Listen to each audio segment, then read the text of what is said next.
This is Dan, Vagabond Buddha. I'm in Chiapas, Mexico, specifically in San Cristobal. Just completed my run, and you're going to hear noise in the background. I'm walking on the street. Noise makes no difference to the message, so allow the noise.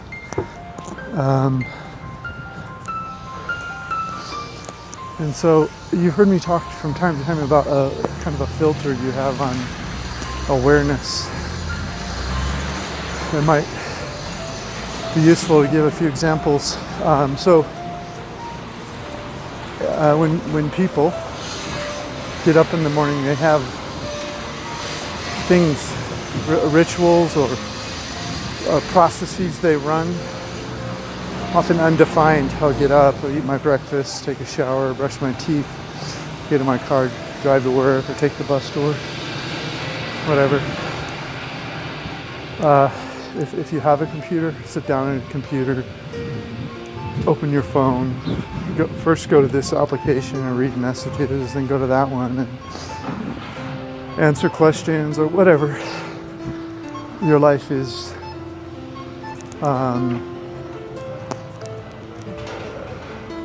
a series of events, and not what you're paying attention to.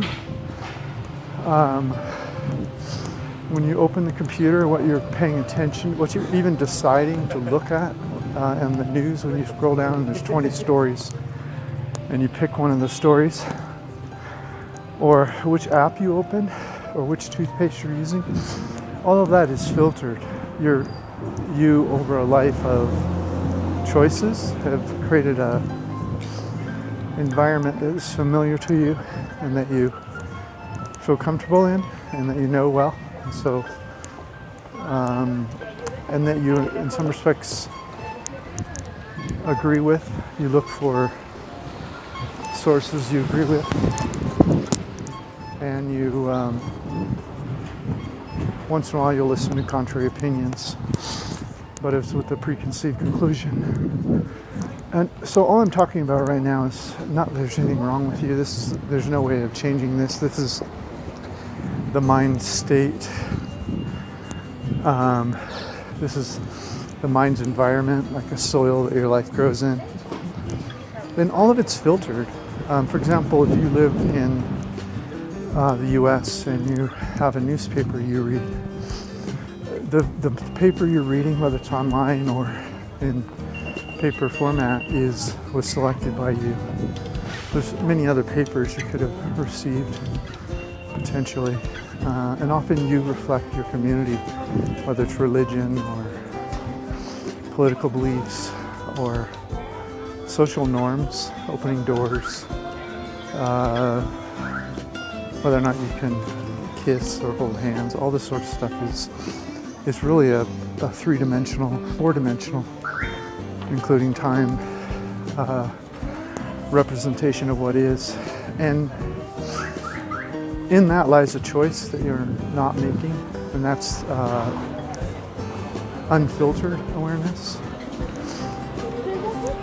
And so what a mind is it's a filter that looks at everything available and only listens to that which it's interested in, and even further refines it,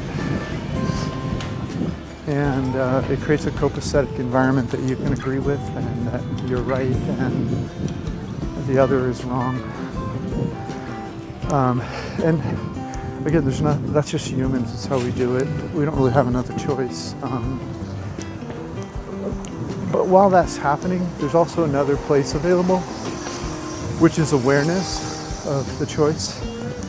And awareness of the choice is just awareness without choice. It's watching the mind work, watching the mind pick what to read, watching that, but without comment, without judgment, without trying to change anything. And there's something that happens in the lack of decision. The mind is still deciding, but behind it, the awareness is just open, just open, just open, just open, just open. The awareness is just open. And it doesn't need to rush to judgment. In fact, I'm not sure it ever needs to make a decision. That seems to be the minds department. And you can't get rid of your mind. Your mind isn't going anywhere. There's nothing to be afraid of in terms of, oh, my mind, I lost my mind. No, your mind's always going to be there. As you develop the awareness and begin to see that you have a listening that already has the answer before you even watch the show. And that's okay, that's normal, you're human. But it's in the seeing of that. It's in the awareness of the knee-jerk of the human mind that the freedom lives. And so you don't see a four-dimensional personality that you've developed. You just see it as yourself. And if you're really close to it, so close to it that there's no space between you and it, then you're being the mind. And so there's a level above that, just the awareness that you have a mind, and you begin to listen to it and begin to realize that there's a place you can be where that you don't give up your beliefs necessarily. You don't make them wrong. You don't adopt someone else's beliefs. You're just aware that you actually have beliefs and they don't have you anymore.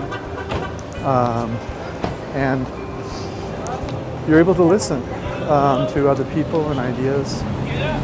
And the truth is that every culture, every religion, every school of thought has a kernel in it that would make your life better. I'm not pretending that you're going to open your mind so wide that you get all the kernels out of all the everything. There's not enough time in the world for that. But there's a sense when you're in the awareness. There's a sense when you're in the awareness. It's almost like a parent listening to a child, or maybe a judge in a trial, without judging, but just listening and understanding that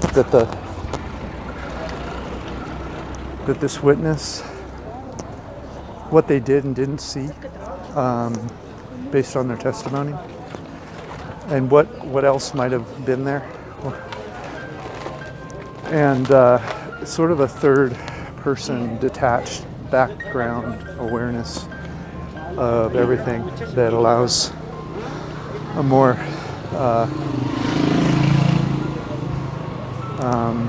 so anyway, the purpose was not to get you to be different.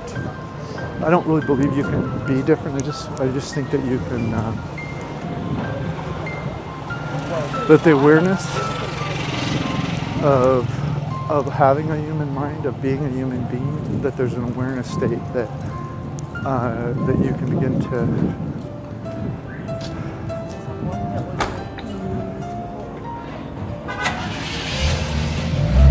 listen from. So instead of being instead of having all the answers already, you can be open to the idea that you have a wisdom behind all the answers that can kind of chuckle at yourself a little bit and see where there's room for being. And by not cutting off, and by having the awareness behind your mind, while your mind does this filtering and cutting off, the pain of having a mind doesn't feel so chronic or deep or unmanageable. It's kind of there's a peace and the freedom. So anyway, it's time to get my fresh juice this morning after my run, so I'm gonna sign off. Thanks for listening. This is Dan from Vagabond Buddha. Thanks for being here. Thanks for listening.